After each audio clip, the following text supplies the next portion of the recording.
नमस्ते मित्रों, हमारी झंड लाइफ के एक नए कांड में आप सबका स्वागत है। आज इस गांव में हमारा दूसरा दिन है। गांव में बहुत सारा आम पेड़ तो है, पर पेड़ में एक भी आम नहीं था। आम नहीं मिला, बट 2 टूरिस्ट गाइड मिल गए थे जो हमें घुमाने वाले थे। बाहर धूप बहुत ज्यादा था, इसलिए जहाँ तक पेड़ था हम लोग वहाँ जाके बैठ गए। इतना धूप में एक दादाजी अपनी पोती को बांग्लादेश की जमीन दिखाने ले जा रहे थे। ये देख के संगीता का दिल टूट गया और वो बोलने लगी, काश मेरे दादाजी के पास भी इतना जमीन होता। उसका दुख देख के मैं जाके आम पेड़ पे लटक गई, पर कमजोर आम डाल मेरा वजन नहीं उठा पाया। अब उसको कैसे समझाऊं कि वजन मेरा नहीं, मेरा चिंता का है। अरे यार, ओवर थिंकर जो हूँ। ओवर थिंक करते करते मैं पेड़ के इतने करीब चली गई कि वहाँ मधुमक्खी बैठे थे मेरा स्वागत करने के लिए। मुझे किसी छिनार का प्रिंसेस ट्रीटमेंट नहीं चाहिए बोल के मैं वहाँ से भाग आई। दूसरी तरफ गांव के सारे औरत एक जगह जमा हुए थे। जब औरतों के सामने मर्द नाचता हो तब औरत का मजा एक अलग ही लेवल पे होता है। इतने गर्मी में भी सब औरत आके बैठ गए थे, क्योंकि उनके सामने लाइव परफॉर्मेंस में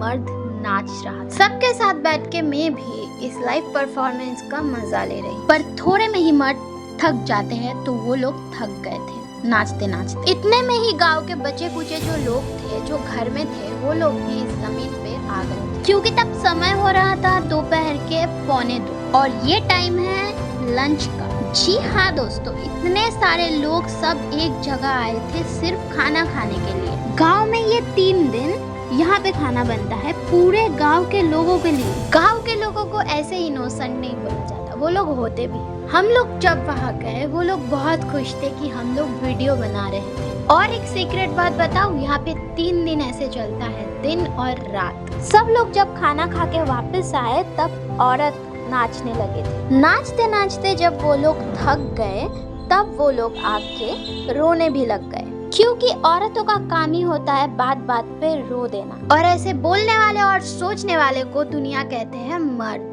पर यहाँ पे इसको बोला जाता है जात्रा पाला, जो 3 दिन तक चलता है। कंटिन्यूअसली 3 दिन तक ये जात्रा पाला चलेगा और यहाँ पे सारे गांव के लोग खाना खाने आते हैं। और ये पूजा सब कोई भगवान श्री कृष्ण को याद करके करते हैं। और इस 3 दिन को बोला जाता है अष्टम प्रहर। इस जात्रा पाला में लोग इतने घुस जाते हैं कि सच में वो लोग रोने लगते हैं। जात्रा पाला खत्म होते होते शाम हो गया और सब मिलके फिर कहीं जा रहे थे, पर कहाँ जा रहे थे नहीं मालूम। गांव के सारे औरत सज धज के एक जगह आ गए थे, पर वो लोग इस अंधेरे में कहीं जा रहे थे। इतने अंधेरे में हमें पता नहीं था कि हम कहाँ जा रहे हैं, पर हम उनके पीछे पीछे चल दिए। उनके साथ जाके पता चला यार, घर के पीछे तालाब छोड़ के वो लोग इतना दूर चल के आए एक तालाब में पानी लेने के लिए। औरत लोग को तो बस मौका चाहिए होता है सजने संवरने का, चाहे वो नहाने जाए या चाहे वो सोने जाए। यहाँ पे भी वो लोग नहाने ही आए थे और सज धज के वो लोग नहा ली। हमें क्या, हमें तो बहुत मजा आ रहा था, नई नई चीज देखने को मिल रही थी। इससे पहले मैंने गाँव का कोई भी ऐसा रिचुअल हो, पूजा अटेंड नहीं किया था, तो मुझे बहुत ही ज्यादा मजा आ रहा था।